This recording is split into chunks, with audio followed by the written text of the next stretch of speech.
Hi అండి, అందరికీ happy Sunday. ఈరోజు బ్రేక్ఫాస్ట్ కోసం నేను పాస్తా చేస్తానంటే మా పిల్లలు వద్దని చెప్పి వాళ్ళు ఎవరికి వాళ్ళే మ్యాగీ అయితే చేసుకున్నారు. చిన్న పాప ఏమో సూపీ మ్యాగీ చేసుకుంది, పెద్ద పాప ఏమో ఫ్రైడ్ మ్యాగీ అయితే చేసుకుంది. చూడండి రెండు ఎంత బాగా వచ్చాయో. పెద్ద పాప ఫ్రైడ్ మ్యాగీ నాకు కూడా కొంచెం పెట్టిందనమాట. ఎంత బాగుందంటే సూపర్గా ఉంది, చాలా టేస్ట్గా ఉంది, నిజం చెప్తున్నాను. ఇంకా బ్రేక్ఫాస్ట్ చేసుకున్న తర్వాత నేనైతే కొంచెం టీ తాగాను. లంచ్కి వచ్చేసి సాంబారు, చిప్స్, రైస్ చేశాను. అమ్మవారికి గుడికి వెళ్దామని నాన్ వెజ్ అయితే చేయలేదు ఈరోజు.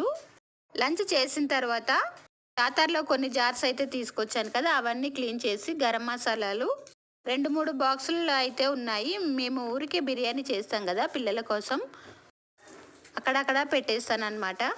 2-3 బాక్సులలో ఉన్నాయి, అవన్నీ ఒకే దగ్గర సరి చేసి పెట్టాను. చెక్క, ఇలాచి, లవంగాలు అన్నీ దేనికదే పెడితే ఎంత బాగుందో నీట్గా కనిపిస్తుంది అనమాట. మనకి వెంటనే దొరుకుతాయి కదా ఏది కావాలంటే అది. అవన్నీ సెట్ చేసిన తర్వాత నాకైతే చాలా ప్రశాంతంగా అనిపించింది. పిల్లలు ఈరోజు గుడికి వెళ్దాం మమ్మీ అంటే సరే అని 4 o'clock అయితే గుడికి బయలుదేరాము. జాతరలో అలా కొద్దిసేపు అయితే తిరిగాము. తర్వాత పిల్లల్ని పార్క్కి అయితే తీసుకెళ్ళి కొద్దిసేపు అయితే ఆడిపించుకుని అక్కడ కొంచెం ఫుడ్ అయితే తీసుకున్నారు. స్వీట్ కార్న్, ఫ్రెంచ్ ఫ్రైస్ అయితే తినేసారనమాట. మేము ఇంటికి వచ్చేసరికి 6:30 అయింది. వెంటనే టీ అయితే పెట్టేసుకొని తాగేశాను.